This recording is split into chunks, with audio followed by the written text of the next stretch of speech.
Habakuk.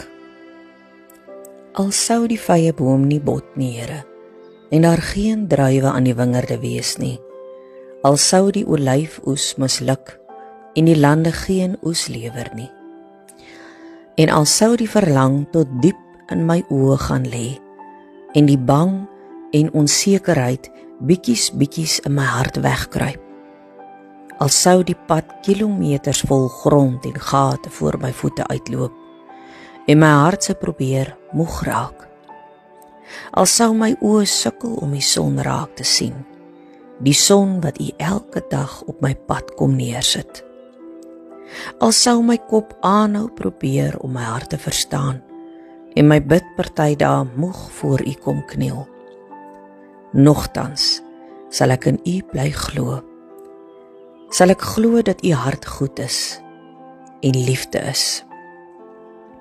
Nogtans sal ek elke môre stil luister of ek U stem hoor, want dit is U wat vir my die krag gee om elke oggend op te staan en my stukkie pad voluit te stap.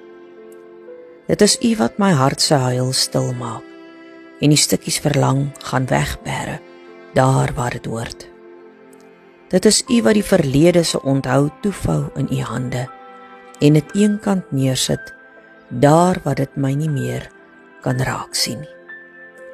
Dit is U wat langs my kniel en my optel as die pad vir my te lank word. Daarom sal ek glimlag voor U. Daarom sal ek elke oggend U vrede diep in my hart gaan wegbêre.